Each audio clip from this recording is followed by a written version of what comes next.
and speak to all of you.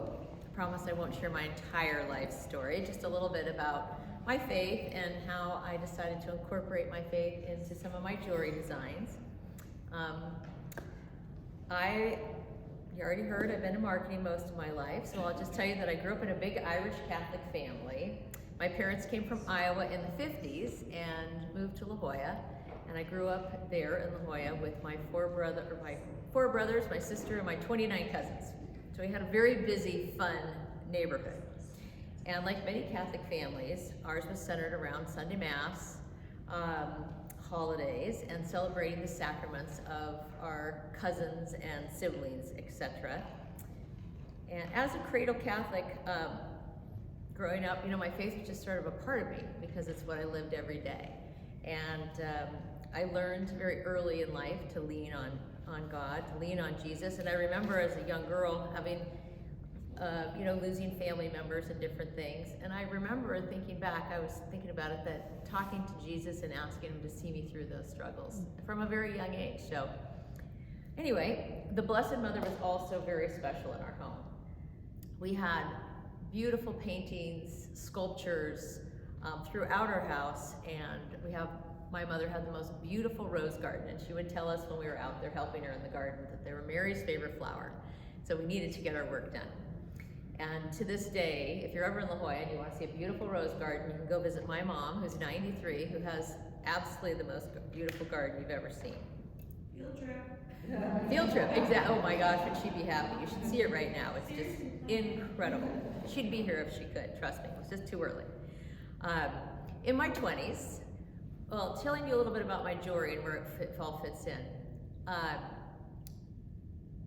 In my early 20s, I was in Paris with a girlfriend, and we were walking down through the West Bank, walking down Rue du Bac, and we came across this beautiful set of doors that were open, and looked in and saw this little courtyard, and thought, oh, well, let's wander in. She was an aspiring architect, and thought it looked pretty neat in there. So we walked in, and we found ourselves in this little church. And when we walked into the church, I was absolutely mesmerized with the bigger-than-life statue of the Blessed Mother standing on a globe. And what we didn't know at the time, but we found out, was that we had found our way into the Church of the Miraculous Medal. And as I was kneeling there taking it all in, I noticed a tomb up in the front of the left corner of the church. So I went up to see who this person was who was lying there, and it was St. Catherine of Labouré. The Blessed Mother appeared to her in 1830 at that very spot and asked her to build a church, have a church built there. And one of the other things that she asked her was to have a medal struck. And she gave her the exact design and told her exactly what it meant, and that was the Miraculous Medal. And so I think it's pretty amazing, and I get really excited about the Miraculous Medal because to think that the Blessed Mother designed it herself, that's pretty neat. Anyway, we continued on from that particular visit, and I bought a little Ziploc bag of medals and threw them in my bag, and off we went. And I had fun doing that, and it sort of struck something in me. And so as we continued to travel, I began to buy little saint medallions all over the place. Notre Dame, we were at the church, and throughout my travels after that, I was always picking up religious little relics and medallions. At that time, I didn't do jewelry or anything. They just kind of came home with me as a collection. Years later, I began to make jewelry, which was completely by accident. I mean, it truly was an accident. I fell off my horse, broke my collarbone, couldn't drive, and ended up walking one day into a gem show. And that's how I started making jewelry.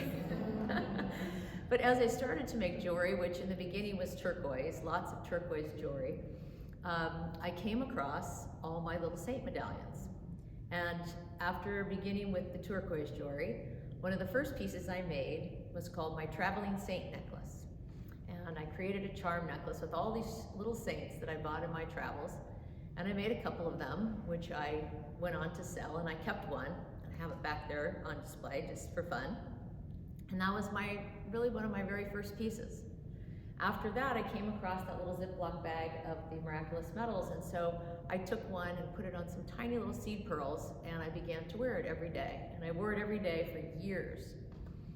And one day I was with my friend, one I'd been in Paris with, and she had recently been married and she had a miscarriage. And she was just devastated. And I was moved to give her this medallion or this little necklace and put it on her. And I said, you know what, I think the Blessed Mother is gonna help you with your sadness. And if it's meant to be, you'll have a family. And she did. She went on to have 2 beautiful children. And what I didn't know at the time, but she told me later, is that she wore it every day. And when she wasn't wearing it, she had a pin inside of a sweater or a jacket, but she never ever took it off until she had her children. And then years later, probably 10 years later, I was trying to have children and having trouble, and she brought it and she gave it to me. And I have another necklace back there which has that original little miraculous medal, and then I put it on a necklace with the little angel that I'm going to tell you about, and a Saint Gerard medallion that my aunt gave me, because she told me that if I wanted to have kids, I needed to pray to Saint Gerard, because he was the patron saint of mothers, and that he'd given her 6 children. So anyway, that's how I kind of began with my miraculous metal jewelry. A little bit later on, in 2006, I joined a group of high school friends at the request of one of their mothers. Her name is, you may know her name is Jean Colarusso, and she had an organization called Friends of the Poor. And she'd been doing work in Mexico for years, and she felt called to go to Africa. She didn't want to go to Africa, but she did agree to go and meet these people who are coming from Africa to talk to them. But she was telling herself, I'm not going to Africa. And then she met them, and one of the women put a miraculous medal around her neck and said that it was so nice to meet you. And she said she knew she had to go to Africa.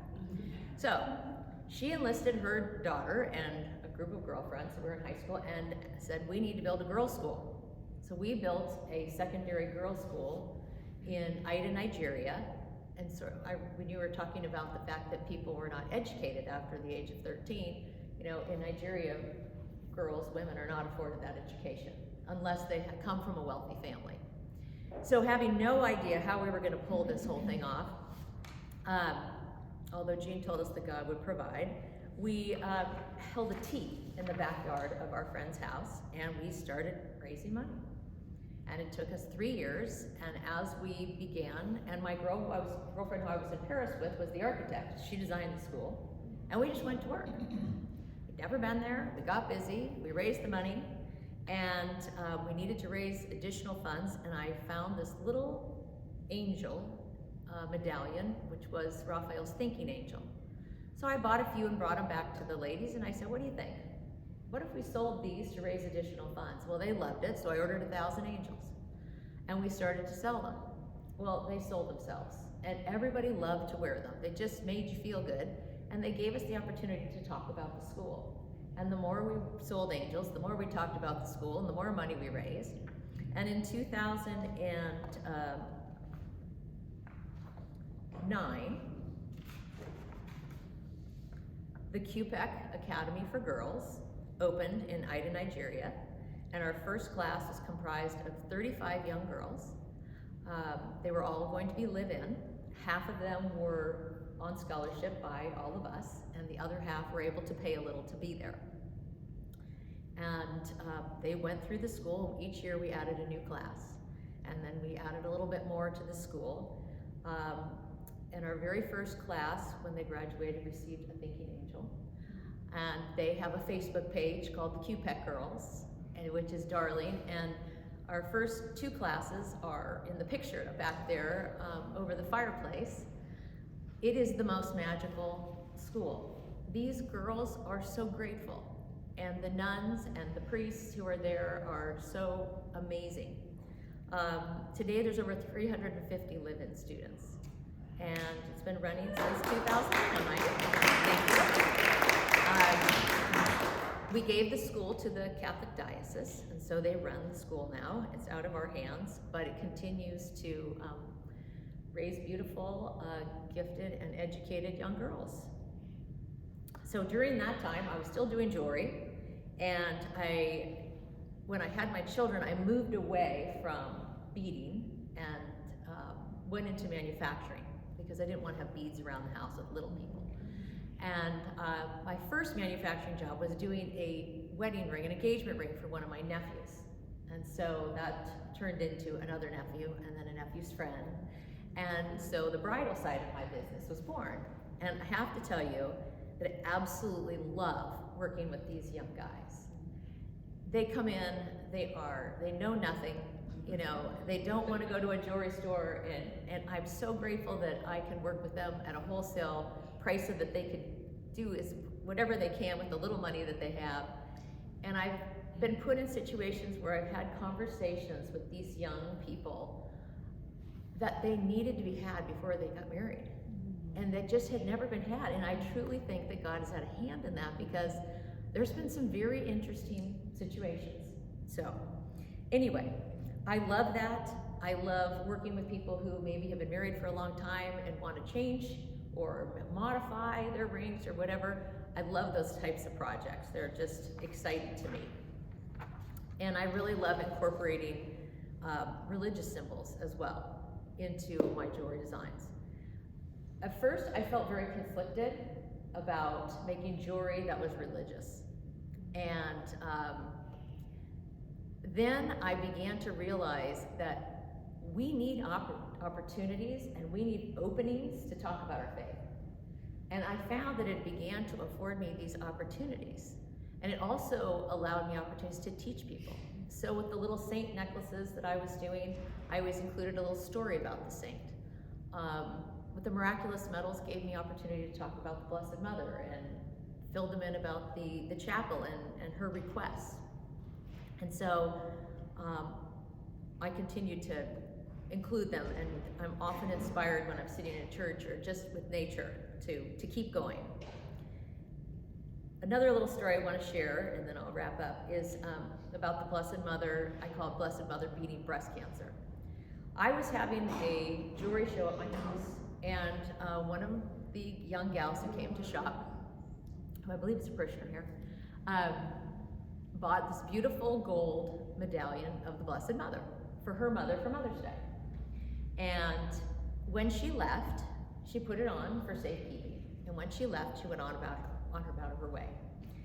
Later that day, she learned she had breast cancer. And she was shocked at the diagnosis. She was very upset, and she went home and she looked in the mirror and she saw the Blessed Mother she completely forgot that she was wearing. And she said she knew she was going to be okay.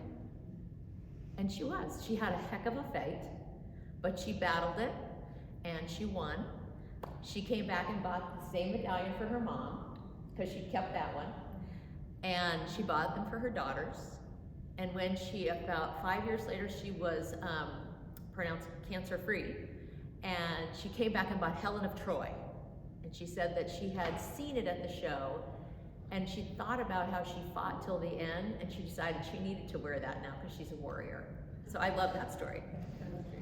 So whether you're wearing your jewelry for love, for protection, for beauty, if you feel any of those things, I think it's really special to have a connection. And then the last thing I'll share with you is that I love to work with people on passion projects and on taking things that you have and reinventing them into something you want to wear. So many of us have a drawer where all those old relics lie, the broken chains, or something you received that has sentimental value, but you just know you'll never wear it. And I've had a lot of fun. I was sharing with a couple of the ladies of some of the projects that I've done. I had a friend recently who had a pair of diamond earrings, and she gave one to each of her granddaughters and sent them to me.